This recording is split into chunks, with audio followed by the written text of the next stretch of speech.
Alex Schaffer, Margaret Welsh, and the Conquistador. Alright.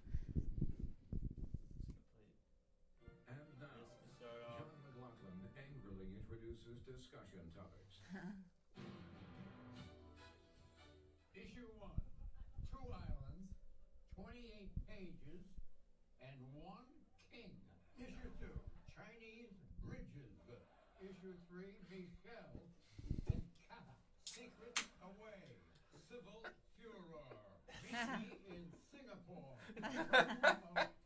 President Obama, wildlife wolf. I can't believe that poop. Bye-bye Syria, speaker who? Lifeboat for Lula, Barack, back, bite. Kleptos. I'm here to stay. Bye-bye. Still holding that poodle.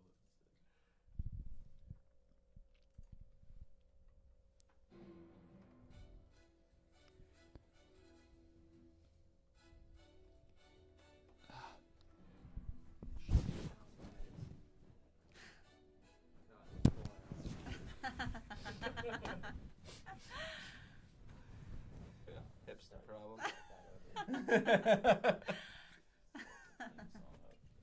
I got LaCroix on my podcasting computer. I relate to that. Yeah.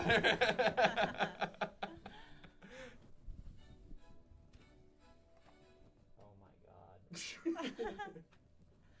can't believe this is happening right now. Hold up.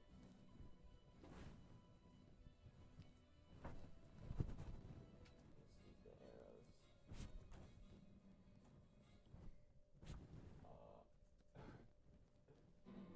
we go. From Washington, the sharpest wit, the biggest brains, the best smells. This is the MikeLaughlin Group. Okay.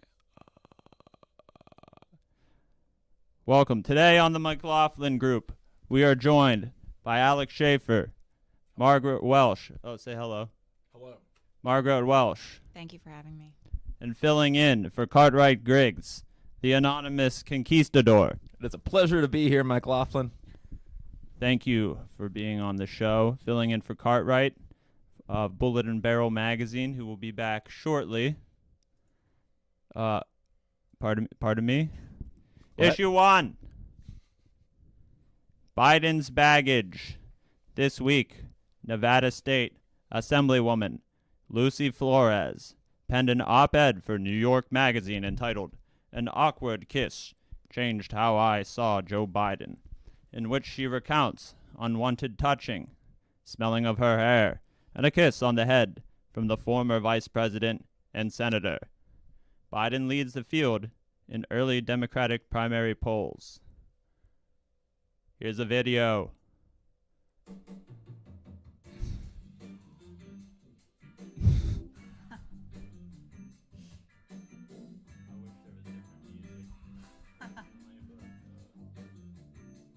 Not the 70s porn music works. Yeah, this is great. Yeah.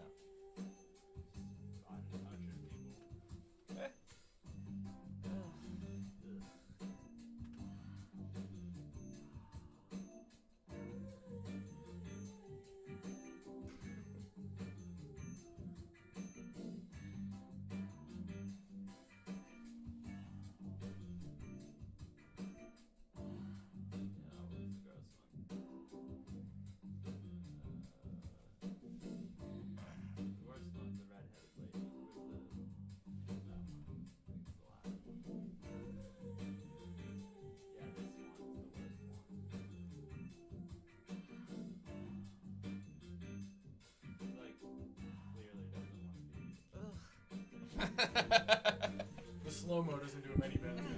I can't, yeah, I'm just picturing what's going on in my head. Okay. That's enough. That's quite enough. So the question, Does Joe Biden have too many skeletons in his closet to mount an effective presidential campaign? I ask you, Alex. I think Joe Biden can be linked to just about every major issue that affects America currently, and that's not enough skeletons when compared against Donald Trump. And I don't think that there's any chance that the Democratic Party does not nominate him. Interesting perspective. What would you say as an example of something that Everything from the Iraq War to the Anita Hill you voted for crisis voted for the war, right? several times. Yes. It continues to support it. The fact that student loans can't be discharged through bankruptcy is something directly that Joe Biden wrote into our laws. So I don't think that there's any way that he, being supported by every major corporate interest in America, doesn't get the nomination of the Democratic Party.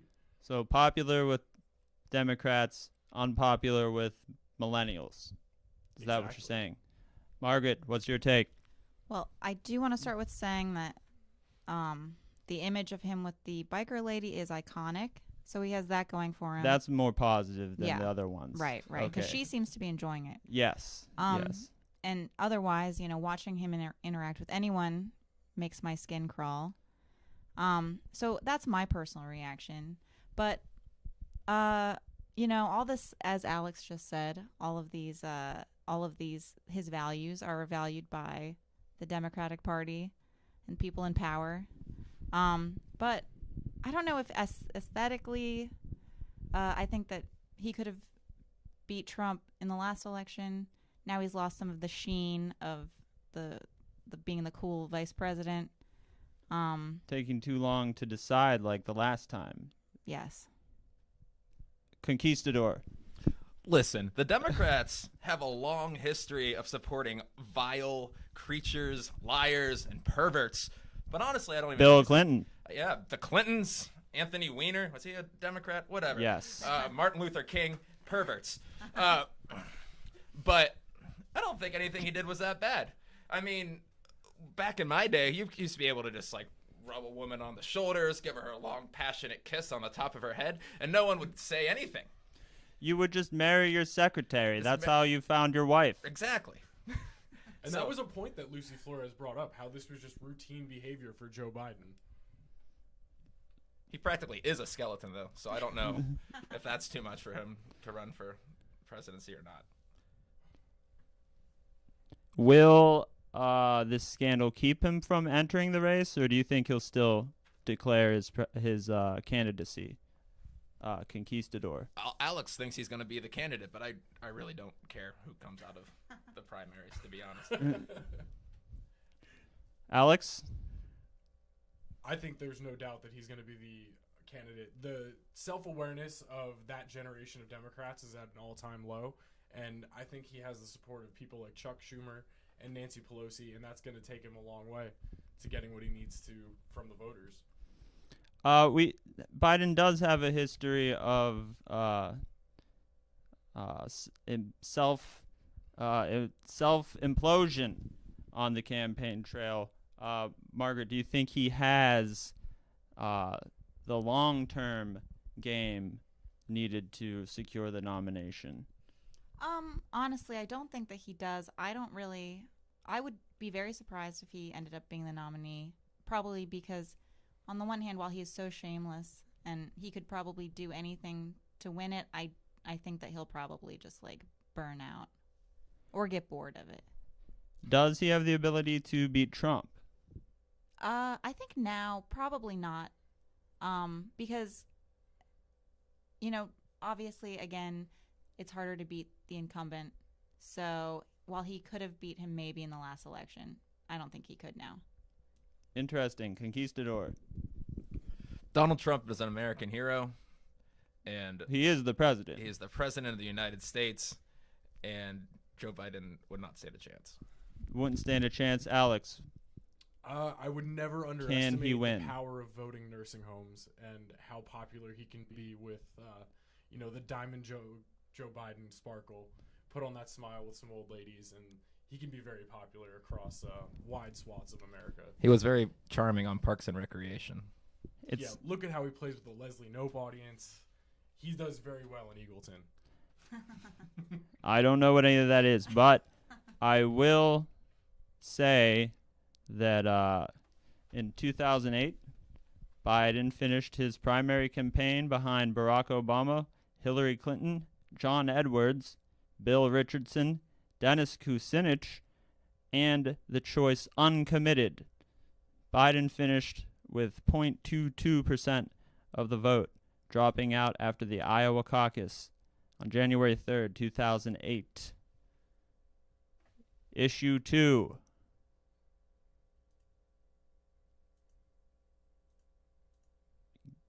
Issue 2. Gaza Bloodshed. A recent rocket attack out of Gaza prompted an asymmetrical Israeli response of airstrikes into Gaza. Saturday, 40,000 Palestinian protesters marched to the border on the anniversary of the war that led many Palestinians to lose their homes and land. Israeli gunfire killed 4 Palestinians, including 3 17-year-olds. Just last year, when President Trump recognized Jerusalem as the capital of Israel, 60 Palestinians were killed during protests along the border on the 14th of May. Israeli elections are in less than a fortnight, and current Prime Minister and leader of the conservative Likud party, Benjamin Netanyahu, faces a challenge from centrist Israeli General Benny Gantz and his neoliberal coalition. Is Netanyahu thankful for these rocket attacks as a political chip to play right before the elections? Conquistador. Netanyahu?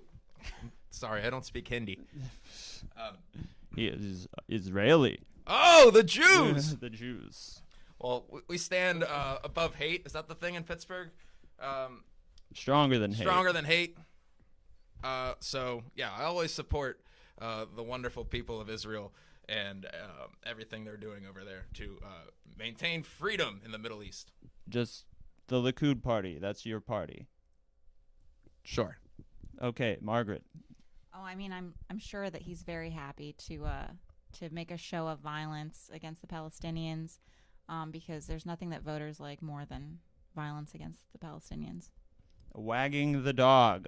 The last election, I believe Netanyahu was behind in the polls and rattled a saber, said, "Better go vote because if you don't, the Arabs will." Is this a similar move this election cycle through, Alex? Drumming up a crisis is always something that's popular with conservative voters, and I'm not sure what the current layout of the Israeli electorate is, but I'd have to imagine this is probably pretty popular in terms of his voting base, being a something that will motivate them to get to the polls. And I don't see him losing power in this upcoming election, despite the ongoing charges against him and his legal woes. A recent poll polling Israeli voters. A recent poll showed that more than 50% of Israeli voters favor a military solution in Gaza. Next issue. Alexandria's quest. Oh, shit.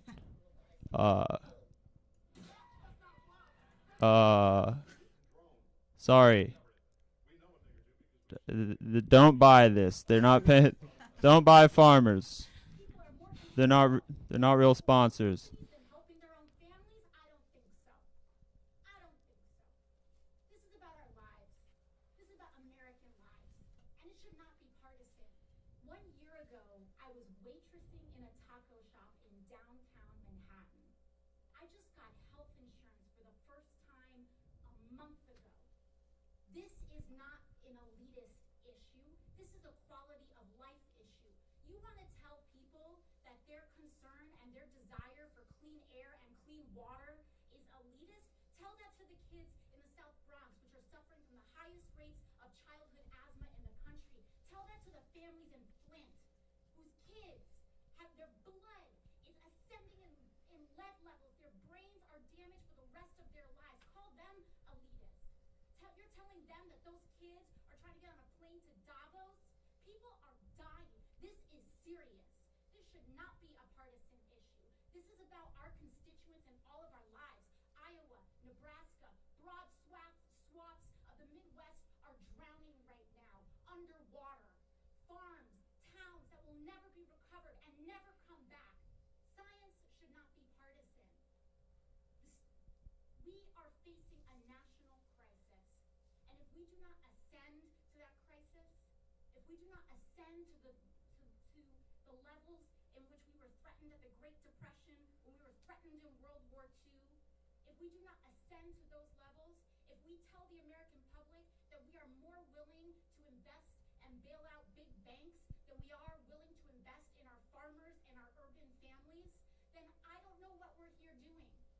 I don't know what we're here doing. Mitch McConnell called on the Senate to vote on a non-binding resolution calling for the United States to drastically cut reliance on fossil fuels in an effort to combat rising sea levels and other climate change-related effects.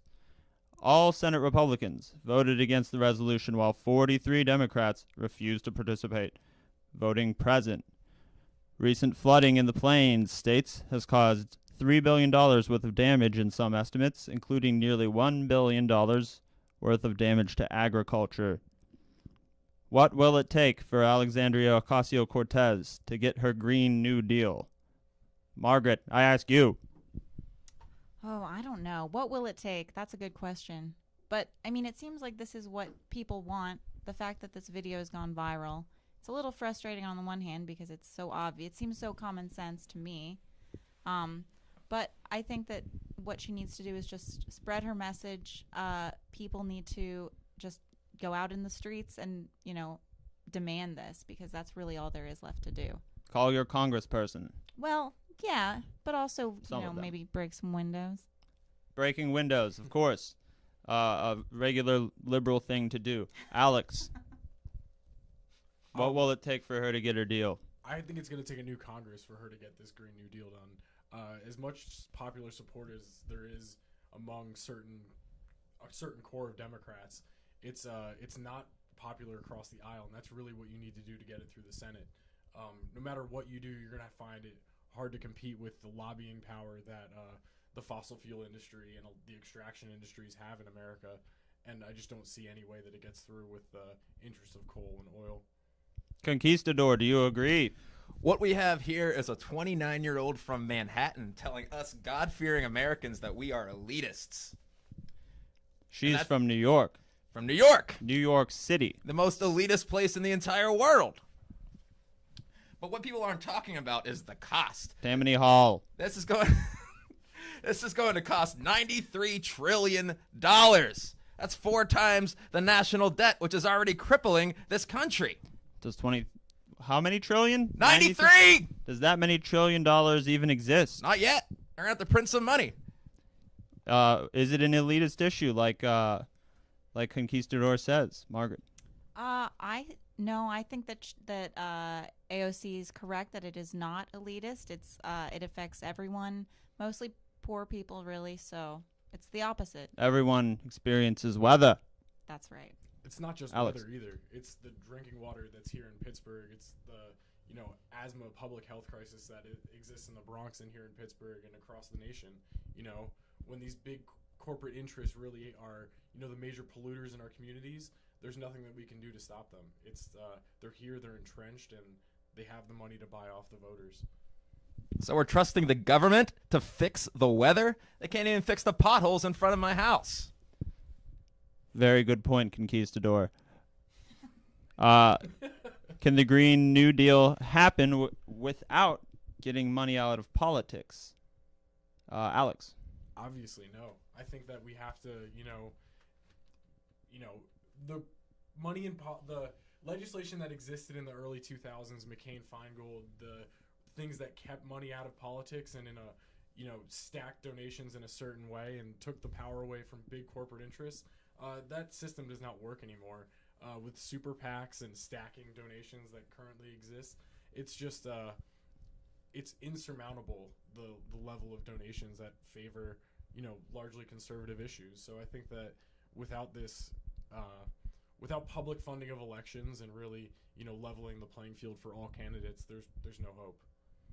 Other conservative parties around the world see climate change as a problem, whereas the American Republican Party are one of the only major parties in the world to not see climate change as a national threat. Conquistador, what do you have to say about that? Well, I think that myself and the rest of the conservatives around the United States just take a different approach to combating climate change or whatever is happening here. Some say it might be good. It could make Pittsburgh beachfront property eventually, so they say. But Good what news for I'm you to live doing here. is I'm preparing my own homestead. I'm not relying on the government to fix the weather for me. I'm building bunkers underneath my house. I'm collecting food. I have an arsenal of weaponry. I shouldn't even be talking about this right now. Personal responsibility. Personal responsibility. That is what life is built upon. And I am responsible for myself and my own family. And you're going to have to kill me in order to get that away from me. I wouldn't even try. You shouldn't. I think that what it's going to really take is Republicans to get in touch with their roots. Go back to the principles of Teddy Roosevelt, who, set aside vast areas of America for president. You're saying we should kill some elephants? Richard That's what it takes. That's what you think. Richard Nixon's administration created the EPA. Next issue. The Trump Doctrine. Saturday, the Secretary of State, Mike Pompeo, announced that the Trump administration will cut direct aid to El Salvador, Guatemala, and Honduras. Friday, in a speech, President Trump said that these countries set up caravans to enter the United States. Does this move make sense to cut aid to these Mexican countries? Conquistador, I ask you. Yeah, I don't know why we're helping all these Mexican countries anyway. That's $500 million that we could be saving, given to the American people, and reinvesting in our own infrastructure, our own problems, whatever they may be. I don't want my taxpayer dollars going to all those Mexican countries down there in Mexico. Is the money even doing anything? We're seeing an uptick in immigration. So why even give them this money if it's not? They're probably just using it to buy cars and shovels and stuff to get over to our side of the border. Will the wall solve this problem? Will the money that the president is taking from aid to these countries be used to help build the wall instead, do you think? That makes sense. If Trump is smart, then he'll do that. Does this move make sense, Margaret? It's truly baffling. Really, it makes no sense, and I don't pretend to be a foreign correspondent, an expert on these things, but it does sort of point to the contempt that the U.S. has always had for South America. Alex. I think that this is just a representation of the failure of George W. Bush's policies in that region. CAFTA, as we saw, the free trade agreement that exists with that sector, is just a complete policy failure. It hasn't resulted in significant investment in the local economies, especially in the rural areas where a lot of these migrants are coming from. Unfortunately, it's a part of daily life seeing these caravans walking across the country in Guatemala. I was there in January, and it's, for a people that are as kind and generous as Guatemalans are, it's just really... There's no real easy political solution. There's no way that those regions of the country are going to see investment from Western firms like the urban areas are. It's an issue that exists currently in America, and the urban infrastructure is much more significant than the rural infrastructure in these countries. And unless there's some massive investment that takes place there and improves the highways, the transit systems of these countries, nothing's going to change in the next few years. Will this move make immigration increase or decrease? I think it's going to increase the level of economic immigration because the investment that's there from America and from other North American countries is just going to it could dry up. Margaret, will this make it worse? I think it can only make it worse. I don't really understand how it's supposed to. From what I've read on it, I don't really understand what the actual result is supposed to be, what the stated intent, how that's actually supposed to work. So maybe someone could enlighten me. Listen, I don't know where in Mexico, Honduras, or Guatemala are. South Mexico. South Mexico. But they should just stay there. It's their home, and we need to hurry up and build this wall to prevent them from coming into our country and taking our money and our jobs. Agreed. That is correct. Next issue.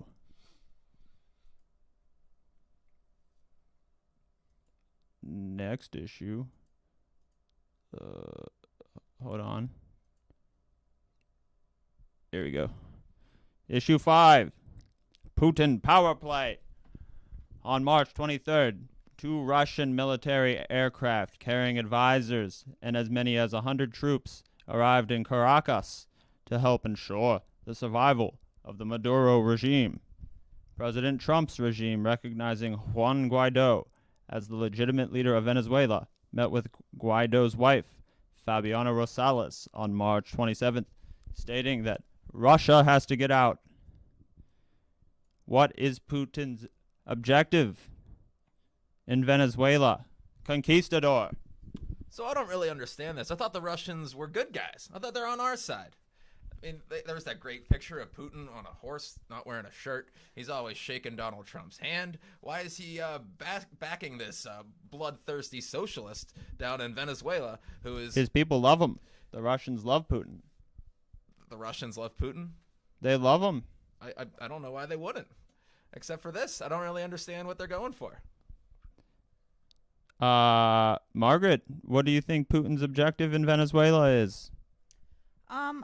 Well, I think that Venezuela's always been a pretty good investment as far as Russia being allied with them because they're able to get oil from them, and it's kind of like not very demanding for Russia. So I don't know. It seems like that's sort of their main concern is the oil.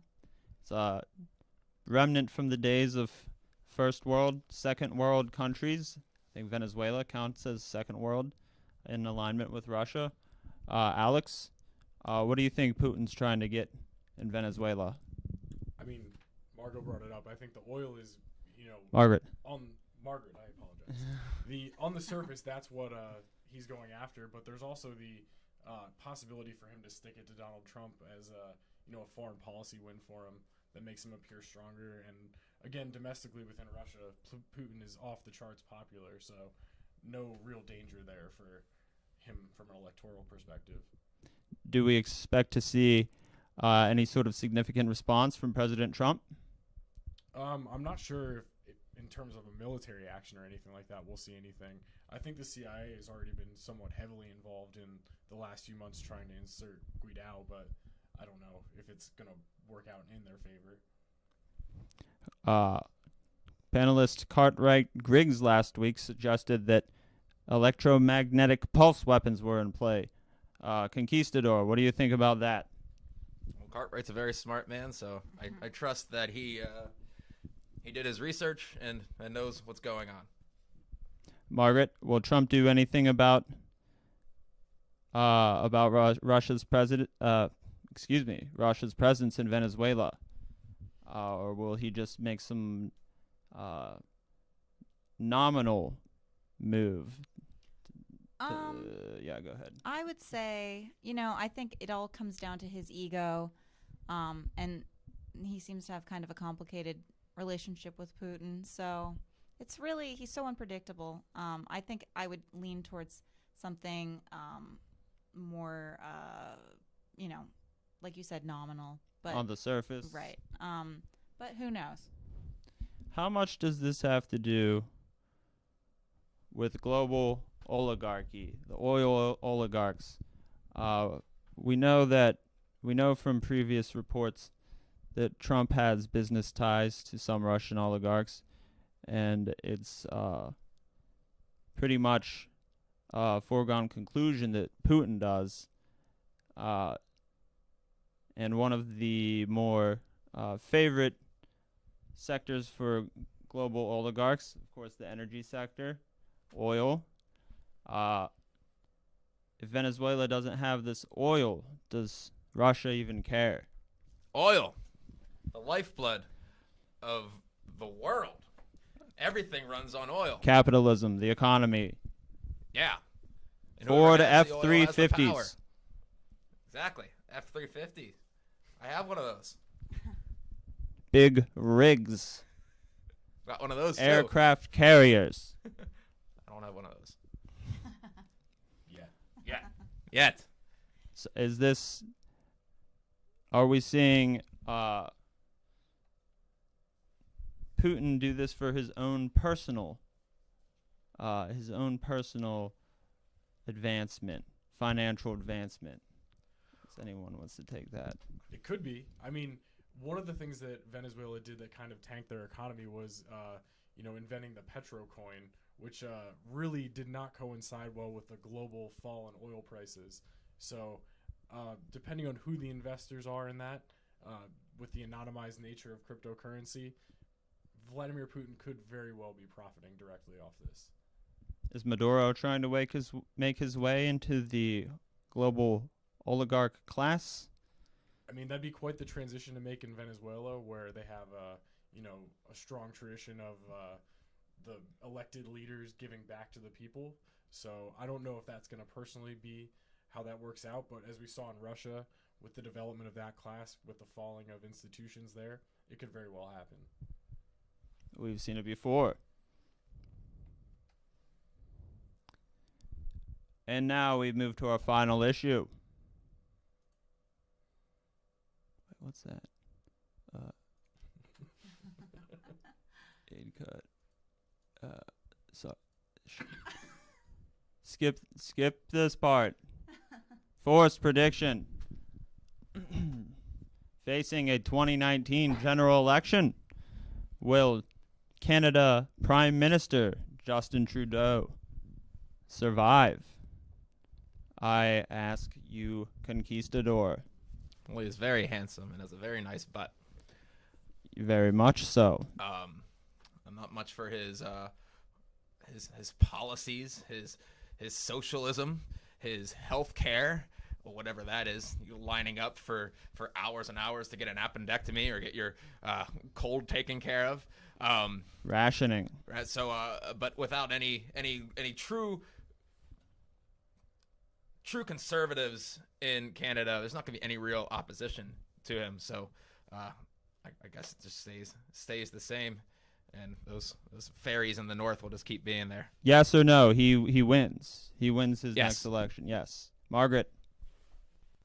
Well, as we were discussing earlier, his approval rating is lower in Canada than Donald Trump's is here. So, but I mean, I don't really know. He is very handsome, and so it's a toss up. In a fantasy matchup, Trudeau beats Trump. Yes. Interesting. In Alex. fisticuffs, yes. In politics. In politics, I think that Trudeau is going to sneak by on the power of his party currently.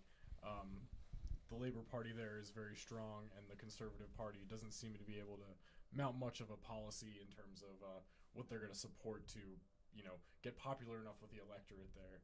It's, not currently looking good for Trudeau with the SNC Lavalin scandal, but it's going to work out because it's a long way to go to the elections in the fall. Wrong. Justin Trudeau's government will fall.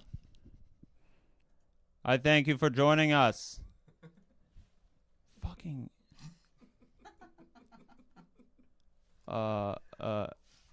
Thank you for joining us. Catch us Ooh. again next week. This water's spicy. Bye-bye. I mean, bye-bye. Bye-bye.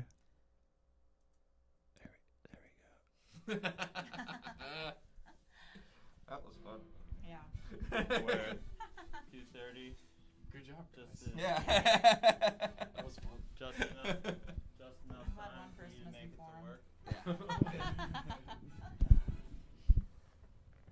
Nice. We just happened to hit my wheelhouse of Canadian politics. Yeah. You gotta keep that in mind. All Canada next time. I'll wear a denim jacket. I was at my brother's house and I was like, "Can you just explain Venezuela to me?" Yeah.